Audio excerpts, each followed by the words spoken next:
Spiritual Gumbo, Divine Intervention. Uh, I liked our last one. I really did. I enjoyed myself. I always enjoy myself, but sometimes certain stories in the scripture are so vivid with the detail or lacking in the detail also that it's it's either so much, too much almost to process at one time, or there's so little information there that you're filling in the gaps. You know. Um, Having said that, our last video was no good deed, and in the no good deed we speak on first. We went over the Most High through several different mediums. We won't even get carried away. Killing off the Egyptians. We even read the book of Enoch that went with the story so as to show the people that I'm not lying. However, we're going to keep it pushing. And we're at about verse 3 is where we'll start at. Well, we'll start at verse 1 of chapter 16 again, and we'll work our way down. And then you'll hear exactly what's going on, and it'll dawn on you. And they departed from Elim, and all the congregation of the children of Israel came to the wilderness of Sin, which is between Elim and Sinai, on the 15th day in the second month after their departure from the land of Egypt. All the congregation of the children of Israel murmured against Moses and Aaron. And the children of Israel said to them, would we have died smitten by the Lord in the land of Egypt, when we sat by the flesh pots, and ate bread to satiety, which is pretty much to their satisfaction, satiable, to your full, right on, okay? But satiety, that's what that means. For ye have brought us out of this wilderness to slay us all, to slay all this congregation with hunger. So pretty much the beef is, man, we're dying of hunger out here. Again, this is one of the greatest, if not, outside of the creation of earth and Noah living through the flood, this would be the greatest logistical effort that is undertaken by the Most High in the heavenly order. I mean, in my humble opinion, if y'all know of a greater logistical effort, then tell me, outside of the transatlantic slave trade, where obviously these black people should have never let themselves end up like that. But moving forward. Verse 4, and the Lord said to Moses, behold, I will rain bread upon you out of heaven, and the people shall go forth, and shall gather their daily portion for the day, that I may try them, whether they will walk in my law or not. Listen to this right here. So the Most High has it put to where he's telling the people, or he's telling Moses, this is a test for the people. This is how we're going to test them, okay? We're going to see who's going to listen and who's not going to listen. And that's going to pretty much, this is like my initiation of seeing who's worthy, who's not. Basic premise. There we go. And verse 5, and it shall come to pass on the 6th day that people shall prepare whatsoever that they have brought in, and it shall be double of what they have gathered for the day, daily. So what he's saying, on the 6th day, you get twice as much as you would get for a normal day. All right. And Moses and Aaron said to all the congregation of the children of Israel, at even ye shall know that the Lord has brought you out of the land of Egypt, and in the morning ye shall see the glory of the Lord, inasmuch as he hears your murmuring against God. And who are we that ye continue to murmur against us? Stop right there. To murmur against Moses and Aaron is to murmur against the angel of the Lord, is to murmur against, and if you want to say the angel of the Lord being the Messiah, being that the Most High would be the Lord, or if you want to say that the Lord is the Messiah and that the Messiah has a head angel, however you want to perceive that in your mind. Okay? But the angel of the Lord, you would be pretty much sinning against them, right? You're murmuring against that. And then you're ultimately murmuring against the Most High God. Follow me. I had to break all that down because there's different mediums to this. The spectrum, my friends. I must explain it. Going forward. Verse 8. And Moses said, this shall be when the Lord gives you in the evening flesh to eat, and bread in the morning to satiety. Because the Lord has heard you murmuring, which ye murmur against us. And what are we? For your murmuring is not against us, but against God. And Moses said to Aaron, say to all the congregation of the children of Israel, come near before God, for he has heard your murmuring. And when Aaron spoke to all the congregation of the children of Israel, they turned toward the wilderness. Then the glory of the Lord appeared in a cloud. And the Lord spoke to Moses, saying, I have heard the murmuring of the children of Israel.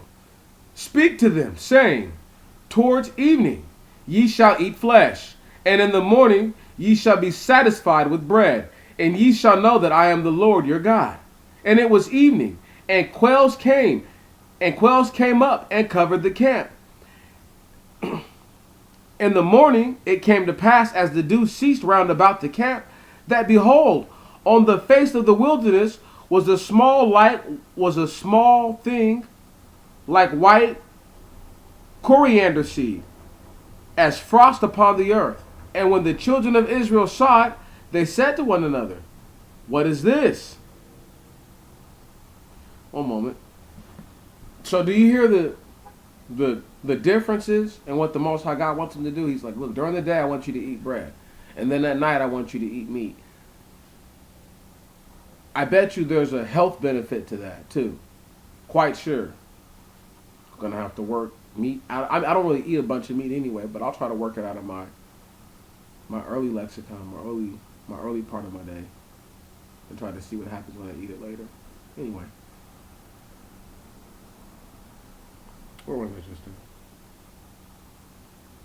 telling y'all that the differentiation between eating meat in the night and eating bread in the day, there has to be some sort of health factor and benefit to this, and it also must have to do with not making you sluggish. Because you eat bread, you get full, but you don't feel like you do after you eat meat. You know what I mean? You don't have to eat as much meat to get full, but bread helps keep you full. But it's weird. Like, meat can be heavy. Like, beef is heavy in your stomach. Like, if you eat a steak and you haven't eaten a steak in a while, even if it's cooked and it's super duper soft, you can feel the steak in your stomach. I don't know how to explain it. It's just heavy. Meat is heavy. Bread isn't. And the Most High God is pretty much letting them know, like, look, let them know, tell them this right here. This is how they're going to know that it's me. They're going to have bread to eat in the morning, and they're going to have meat to eat at night. Note that it's a bird. Thank you. Come on. Note that it's a bird. So the whole situation is practical. It's not like out of nowhere fish came. Right. See, the Most High God is he's so wonderful anyway, man. I don't want to get carried away with the level of what's really going on there. I could call it magic if I wanted to, but it's divine intervention. Come on, let's just keep pushing. Verse 17. No, excuse me. Whoa.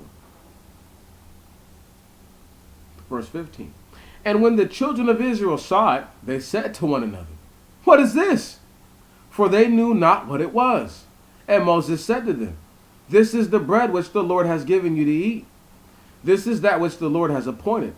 Gather of it each man for his family, a homer for each person, according to the number of your souls. Gather each of you with his fellow lodgers, a homer, whatever that actually is. I'll have to look up a measurement of a homer. It's not coming to me right now. And the children of Israel did so, and gathered so much and some less, and gathered some much and some less. And having gathered the homer full, he that gathered much had nothing over, and he that gathered less had no lack. Each gathered according to the need of those who belonged to him. And Moses said to them, let no man leave of it till the morning. But they did not hearken to Moses, but some left of it till the morning, and it bred worms and stank. And Moses was irritated with them. And they gathered it every morning, each man that he needed. And the sun waxed hot, and it melted. And it came to pass on the sixth day, they gathered double what they needed, 2 homers for one man. And all the chiefs of the synagogue went in and reported of the synagogue, come on, went in and reported to Moses. And Moses said to them, is it not this the word which the Lord spoke? Tomorrow is the Sabbath, a holy day, a holy rest to the Lord. Bake that ye will, and seethe that ye will seethe, and all that is over, leave it to be laid for the morrow. And he left it, and they left off of it till the morning, as Moses commanded them. And it stank not, neither was there worm in it. And Moses said, eat that today, for today is the Sabbath to the Lord. It shall not be found in the plain. 6 days ye gather it, and on the 7th day is the Sabbath, for there shall be none on that day. And it came to pass on the 7th day that some of the people went forth to gather, and found none. And the Lord said to Moses, how long are ye unwilling to hearken to my commands and my law? See, for the Lord has given you this day as the Sabbath. Therefore he has given you on the sixth day the bread of 2 days. Ye shall sit each of it in your houses. Let no one go forth from his place on the 7th day. And the people kept the Sabbath on the 7th day. And the children of Israel called the name of it man. And it's supposed to be manna. And it was a white coriander seed, and the taste of it as a wafer with honey. And Moses said, this is the thing which the Lord hath commanded. Fill an homer with manna, to be laid up for your generations, that they may see the bread which ye ate in the wilderness, when the Lord let you forth out of the land of Egypt. And cast it into 1 full homer of, go back. Let me just start that all over. And Moses said, this is the thing which the Lord hath commanded. Fill an homer with manna, to be laid up for your generations, that they may see the bread which ye ate in the wilderness, when the Lord led you forth out of the land of Egypt. And Moses said to Aaron, take a golden pot. Take a golden pot, not silver or copper or iron, a golden one, and cast into it a full homer of manna, and thou shalt lay it up before God to be kept for your generations, as the Lord commanded Moses. And Aaron laid it up before the testimony to be kept. And the children of Israel ate manna 40 years, until they came to the land. They ate manna until they came to the region of Phoenicia. Now the homer was the 10th part of 3 measures. Stop right there. It's the 10th part of 3 measures. It's telling us that. We'll have to find out exactly how much a measure is. Follow this. Notice that it's gold that is cooked in. Follow this. It tells us that these Canaanite people, that a part of the people who are Canaanites, are the Phoenicians. Now, do y'all remember when I read that thing to y'all not too long ago about the blacks being everywhere? Do y'all see where the man got the information from? Come on. Anyway, see, I just need y'all to just realize how full circle everything comes. Verse 1 of chapter 17, and then we're about to end it out in a little bit. And all the congregation of the children of Israel departed from the wilderness of sin, according to their encampments, by the word of the Lord. And they encamped in Rephidim. And there was no water for the people to drink. And the people reviled Moses, saying, give us water, that we may drink. And Moses said to them, why do ye revile me? And why tempt ye the Lord? And the people thirsted there for water. And there the people murmured against Moses, saying, why is this? Hast thou brought us out of Egypt to slay us and our children and our cattle with thirst? And Moses cried to the Lord, saying, and he's crying again, listen, understand the situation, the gravity of it. One thing is handled. So now they have food, right? Right? That's covered. But now what they don't have is what? Is water. You need that. It's a must-have. And what makes them so upset is because, as opposed to, see, that's what they don't have any faith. Right on? I need you to understand. Who does that sound like? People who say like they believe in God, but, and that's not talking about white people. Ooh, I'm digging right now, ain't I? When the actual going gets tough, now they want to talk bad about the people who said they have faith in the Most High and believe in Him. I always have faith. I just accept the situation for what it is. Going forth, these people should have. It's too bad they didn't. Let's just keep reading. And Moses cried to the Lord, saying, what shall I do to this people? Yet a little while, and they will stone me.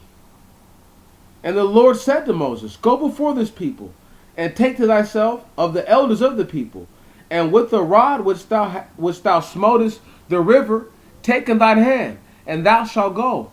Behold, I shall stand there before thou come on the rock of Choreb, and thou shalt smite the rock, and the water shall come out of it, and the people shall drink. Now listen to this. First he told them to go get the elders. So the reason why is because I need y'all to calm the people down. I need y'all to go talk to them, tell them that we're about to go somewhere and go get some water. Note that the Lord he's already setting himself up to be wherever he needs to be. Now we don't know if this is going to be his angels there. Understand, it's so heavy. People need to really accept the gravity of the situation here. We're listening in space and time, but it's spectral we're listening in. We have to understand this is being spoken to us in several different mediums. There's only so much I can say about it because there's only so much people believe. But it's okay. I would rather them not believe me. That's even better. Verse 6. Behold, I stand there before thou come on the rock in Choreb, or Choreb, whichever one you want to say, Choreb or Choreb. And thou shalt smite the rock, and water shall come out of it, and the people shall drink. And Moses did so before the sons of Israel. And he called the name of that place Temptation and Reviling, because the reviling of the children of Israel, and because they tempted the Lord, saying, is the Lord among us or not? Stop right there. Do you hear what happened? That's how you tempt them. Don't ask him those kind of questions. He's with you. Just take the situation. It's difficult to keep faith every single moment and to not be unwavering and unbending. This is what repentance is for. And this is the need of sacrifice. This is why we're supposed to seek to repent, but also just seek to be obedient, because obedience is better than sacrifice. Is it not? Having said that, let's go forward. And Amalek came forth and fought with Israel in Rephidim. Stop right there at verse 8. We're going to leave right here, because that's the most important thing that we had to get to. The first moment of legitimate combat of the children of Israel. Divine intervention, y'all. You heard about it. First the food and the water. Man, I appreciate your time. Spiritual Gumbo out.